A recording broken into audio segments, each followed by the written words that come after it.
19वीं सेंचुरी के एंड तक लगभग हर बड़ी जगह को ढूंढा जा चुका था। सिर्फ नॉर्थ पोल एक ऐसी जगह बची थी जिसको ढूंढना बाकी था। 19वीं शताब्दी के अंत से ही जान हथेली पर लेकर घूमने वाले एक्सप्लोरर्स के लिए नॉर्थ पोल मक्का बन चुका था। 19वीं सेंचुरी के एंड से ही कई एक्सप्लोरर्स नॉर्थ पोल की खोज के लिए निकल गए और उन्होंने अपने अपने दावे करे कि उन्होंने नॉर्थ पोल को ढूंढ लिया है। इसी के साथ शुरू हुई कंट्रोवर्सीज, जिसमें सबसे फेमस कंट्रोवर्सी रॉबर्ट पेरे और डॉक्टर फ्रेडरिक कुक की है, जिसके बारे में मैंने अपनी पिछली वीडियो में बताया था। अगर आपने वो वीडियो नहीं देखी है तो आप ऊपर आई बटन पर क्लिक करके वो वीडियो देख सकते हैं। साथ ही साथ आप चैनल को भी सब्सक्राइब कर सकते हैं। अगर हम नॉर्थ पोल की लोकेशन की बात करें तो अर्थ के 90 डिग्री लैटिट्यूड पर नॉर्थ पोल लोकेटेड है और ये अर्थ का सबसे नॉर्दर्न प्लेस है। यहाँ पहुंचकर सारी डायरेक्शन साउथ हो जाती है। यहाँ से नॉर्थ स्टार यानी कि ध्रुव तारा स्थिर दिखाई देता है। यहाँ पर 6 महीने के लिए सन होराइजन से ऊपर रहता है और 6 महीने के लिए होराइजन से नीचे, यानी कि 6 महीने दिन और 6 महीने रात, जिसे हम समर सोल्स्टाइस और विंटर सोल्स्टाइस कहते हैं।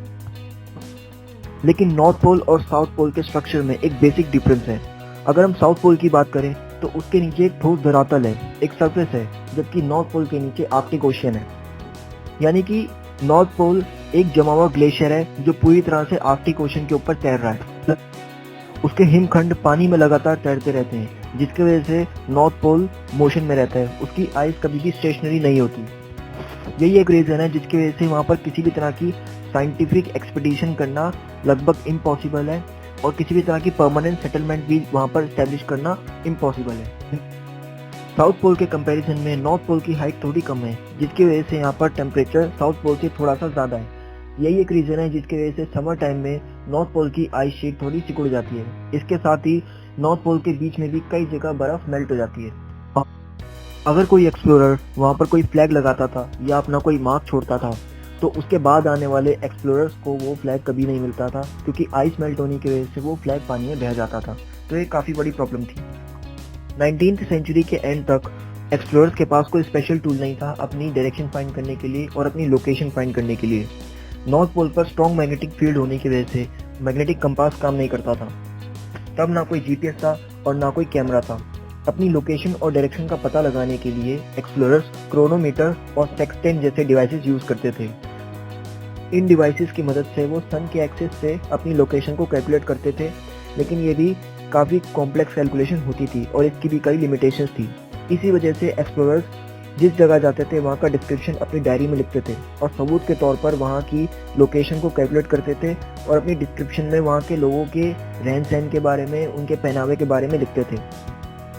साल 1910 में 2 अमेरिकन एक्सप्लोरर्स बेल्मर ब्राउनी और हर्शल पार्कर ने अपने नॉर्थ पोल एक्सपीडिशन से वापस आकर कुक के दावे को झूठा बताया। उन्होंने कुक के रूट को फॉलो किया और ठीक उसी जगह पहुंचे जहां पर कुक ने फोटो ली थी। रॉबर्ट पेरे की कहानी भी काफ़ी अनबिलीवेबल थी। पेरे के रूट के मुताबिक उन्हें नॉर्थ पोल पहुंचने में जितना समय लगना चाहिए था वो उससे आधे समय में वहां पर पहुंच गए। ये बात काफ़ी अजीब लगती है। लेकिन साल 1926 में रोनाल्ड एमंडसन ने 15 साथी एक्सप्लोरर्स के साथ एक एयरशिप में यात्रा करी और अगर पिछले सारे क्लेम्स को गलत माना जाए तो एमंडसन वो पहले व्यक्ति थे जो नॉर्थ पोल पर पहुंचे। लेकिन इन सारी कहानियों में से ये सिर्फ कुछ कहानियां हैं। एक और इंटरेस्टिंग स्टोरी है एक African American explorer Matthew Henson की। हेंसन पेरे के 1909 के एक्सपीडिशन में उनके साथ थे और हेंसन के मुताबिक वो ग्रुप में सबसे आगे चल रहे थे और उन्हें ये पता चला कि शायद वो नॉर्थ पोल पर पहुंच गए हैं। मैथ्यू हेंसन ने कुक के दावे को भी गलत बताया था, जिससे रॉबर्ट पेरी का दावा और मजबूत हुआ और रॉबर्ट पेरी ने हेंसन को अपना सबसे खास आदमी बताया।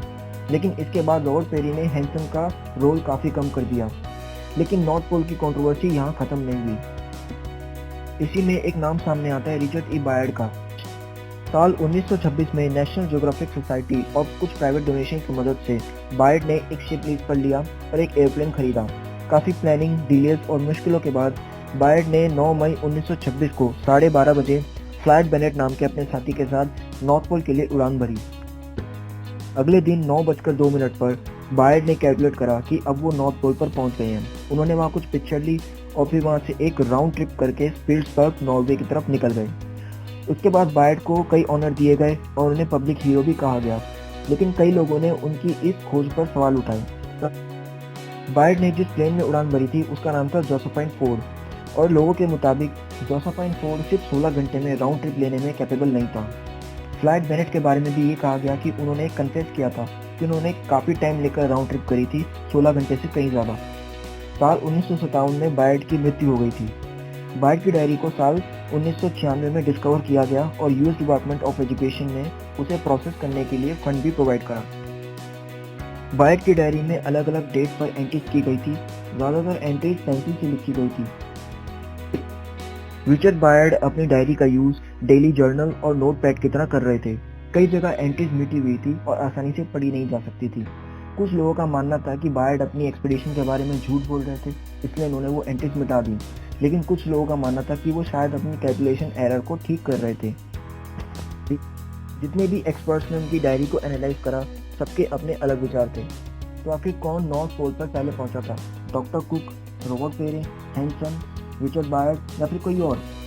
शायद अब यह पता लगाना उतना पॉसिबल नहीं है। रिसर्चर्स अब भी पता लगाने की कोशिश कर रहे हैं कि शायद हमें कुछ पता चल सके, लेकिन फिर भी नॉर्थ पोल पर पहुंचने वाले पहले इंसान की मिस्ट्री शायद मिस्ट्री ही रह जाएगी। नॉर्थ पोल पर रिचर्ड बायड की कहानी शायद खत्म हो गई हो, लेकिन अभी साउथ पोल बाकी है।